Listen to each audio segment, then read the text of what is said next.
Donc, j'ai eu la chance ou le bonheur de travailler dans 2 lieux de la mission populaire qui sont très engagés dans le dialogue interreligieux.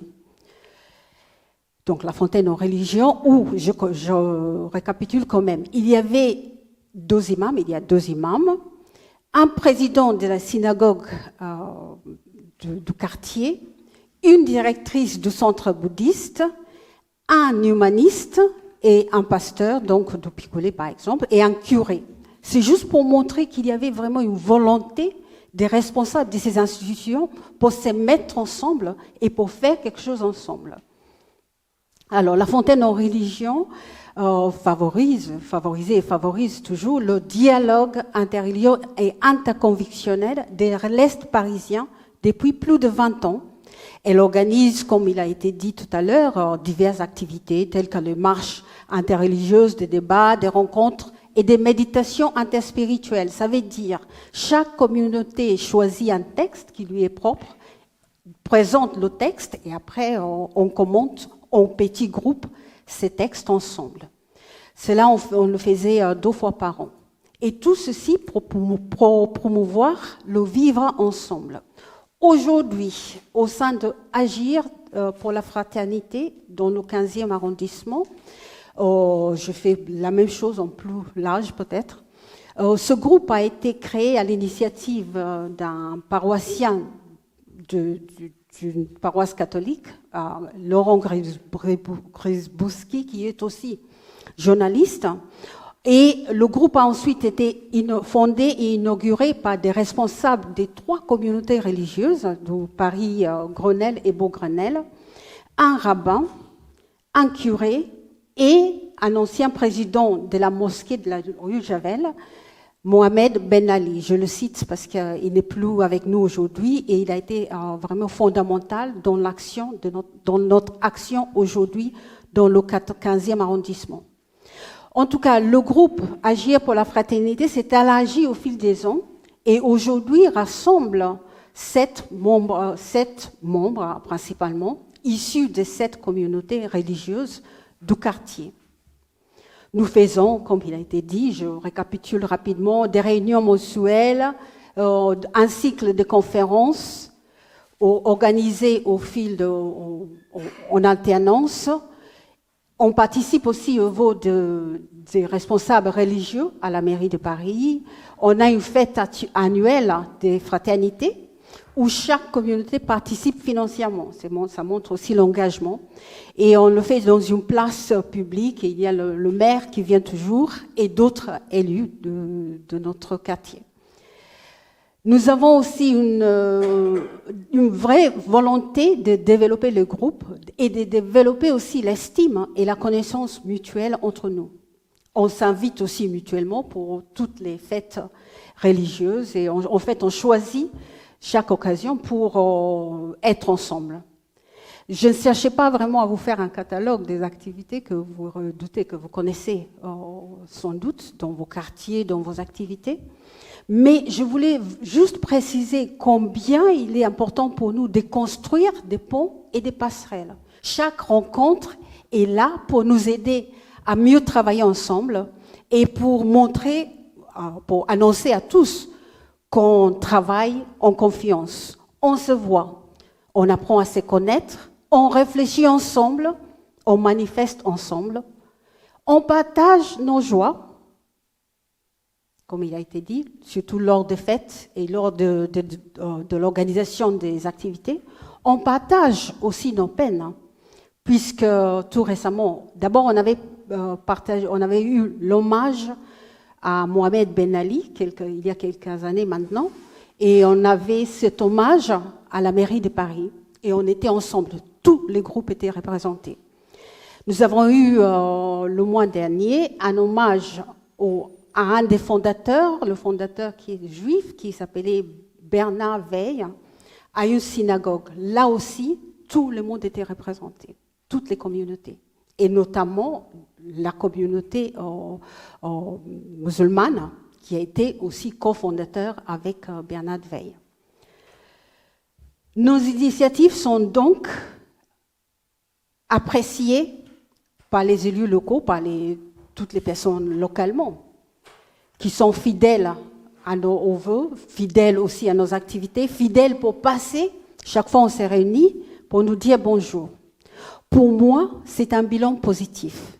C'est pourquoi j'ai tenu à témoigner que ça vaut le coup vraiment de s'investir dans le parler avec les musulmans en particulier.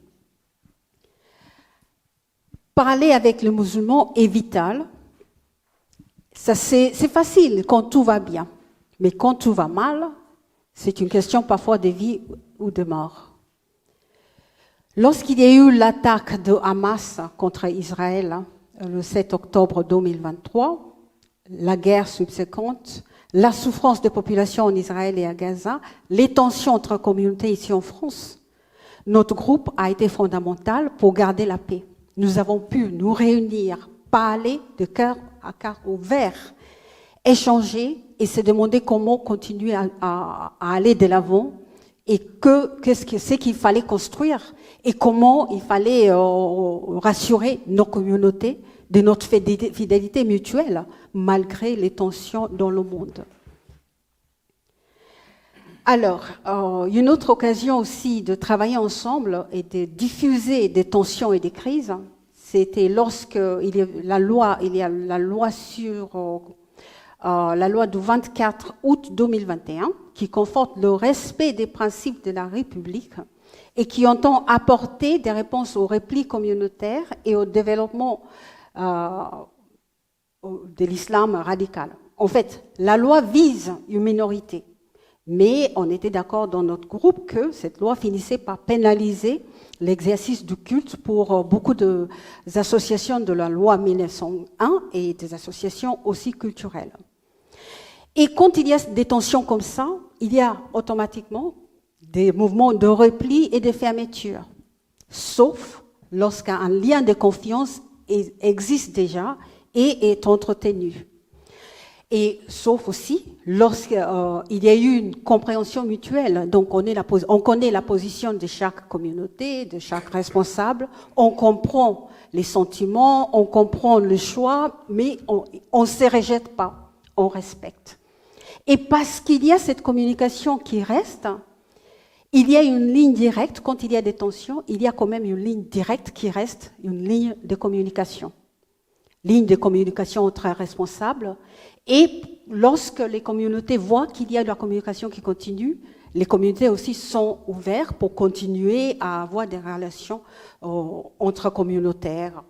Et dans ce contexte, entre la mosquée et entre les protestants ou entre les groupes du quartier, entre les autres groupes du quartier. Lorsqu'il y a ces tensions, on manifeste son amitié. On est présent à côté les uns et les autres, on se rencontre, on boit un verre ensemble, on se parle, on partage, on pleure même ensemble. Donc, nos initiatives et actions pour le vivre ensemble sont appréciables, pour nous aussi. Nous remarquons combien nos relations sont enrichies par nos échanges, combien il y a une profondeur, puisqu'on peut être honnête avec nous-mêmes, combien il y a une profondeur dans les échanges. Et ça me rappelle que je lisais, on étudie en ce moment le livre de Job pour cette année, dans un déjeuner biblique mensuel. Et la semaine dernière, on parlait des amis de Job, des amis qu'il critiquait. Et il a été souligné que ce que Dieu nous demande, c'est avoir ce qu'il recherche, c'est la qualité des relations entre les humains. J'essayais de chercher s'il voulait dire la qualité des relations entre croyants, entre amis, entre humains. Et donc, chaque fois que je vois maintenant un texte, je pense toujours au vivre ensemble. Et donc, j'ai tout de suite appliqué ça aussi aux échanges, au parler avec les musulmans. Je vois aussi l'harmonie dans le groupe, parce qu'on échange, parce qu'on se fréquente, parce qu'on se connaît de mieux en mieux. Et je vous cite aussi une autre référence qui m'aide beaucoup à notre texte, c'est Proverbes, chapitre 27, verset 10, qui dit « Si tu es en difficulté, ne va pas chez ton frère, car un voisin proche vaut parfois mieux qu'un frère lointain. » Alors, je me dis, c'est une bonne raison de bien s'entendre avec nos voisins et a priori aussi aux voisins qui parfois qui nous intimident, qu'on ne connaît pas trop, les musulmans d'à côté. Nous avons eu une conférence sur la laïcité. C'est le foyer de Grenelle qui a accueilli cette conférence. Et elle était organisée par le lieu où je travaille. C'est un lieu qui fait à la fois l'action sociale et dans un espace essaye de conjuguer l'action sociale et la vie spirituelle. Et donc, mon lieu de travail co-organisait cette conférence avec le groupe Agir pour la fraternité. Nous devions avoir une parole en commun. Et c'était la chose la plus difficile qui ait existé. Alors qu'on s'entend très bien, on n'était pas d'accord. Mais on a fini quand même par trouver une ligne d'attaque, des choses sur lesquelles on était d'accord pour faire une présentation. Et on avait choisi Najat Ben Ali, la présidente de la mosquée donc de notre quartier, pour nous représenter. Elle avait parlé en notre nom, mais elle avait parlé aussi en son nom. Et ça montre quand même la confiance qui règne. D'abord, elle a dit ce qu'on lui avait demandé de dire, mais après, elle a parlé clairement de sa position et comment elle ressent, en fait, ou comment elle vit, elle et sa communauté, comment la laïcité, qui est censée être une ouverture, mais qui est quand même un peu sanctionnée aujourd'hui, et qui finalement finit par sembler pénaliser même les communautés qui sont en fait acteurs pour la laïcité. On travaille beaucoup ensemble, même pour des questions difficiles, même quand on n'est pas tout à fait d'accord, parce qu'on trouve toujours un accord quelque part. On a quelques limites quand même, il y a quelques limites dans nos collaborations ou dans se parler avec les musulmans. Les plannings sont très serrés, donc de plus en plus des responsables ne sont plus disponibles pour venir directement aux réunions et cherchent de plus en plus à déléguer. Ça dilue quelque part quelque chose, mais on continue quand même à chercher à animer nous-mêmes les responsables directs, les activités et les rencontres. Mais c'est un peu compliqué. Il y a aussi beaucoup d'autres priorités. Et parfois, il faut choisir. Et quand on doit choisir entre sa communauté propre et des priorités interreligieuses, parfois, on choisit sa communauté, on laisse de côté les autres. Il a été souligné aussi par la présidente de la mosquée locale, quand elle était au foyer de Grenelle pour parler de la laïcité. Elle a souligné que lui pose le problème suivant. Comment parler à l'avenir avec les jeunes musulmans? C'est vrai que les aînés sont convaincus qu'il faut continuer à parler, mais les jeunes étant une grande majorité dans les mosquées, comment les convaincre qu'il faut qu'il faut continuer à parler, à avoir un dialogue avec les autres religions, alors qu'ils se sont un peu exclus, visés, discriminés. Pour parler avec les musulmans, il faut un investissement dans la durée. Quand j'étais dans le 11e arrondissement, j'ai intégré la Fontaine aux religions assez naturellement. On faisait des activités. J'ai commencé à travailler dans le bureau. Je pensais tout marcher, mais c'est à la fin, au bout de 4 ans, j'ai réalisé qu'en fait, les relations avaient changé. On s'était rapproché avec les imams. Je m'étais pas tellement rendu compte de distance qu'il y avait, mais je me suis rendu compte après combien la relation dans la durée avait œuvré pour nous rapprocher.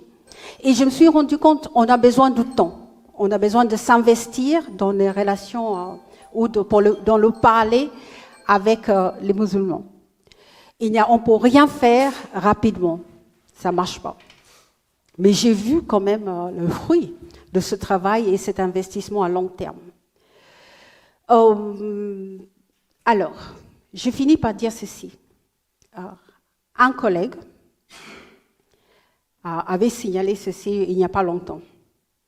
On construit le vivre ensemble, ou on a construit jusqu'à présent le vivre ensemble sur ce qu'on a de commun.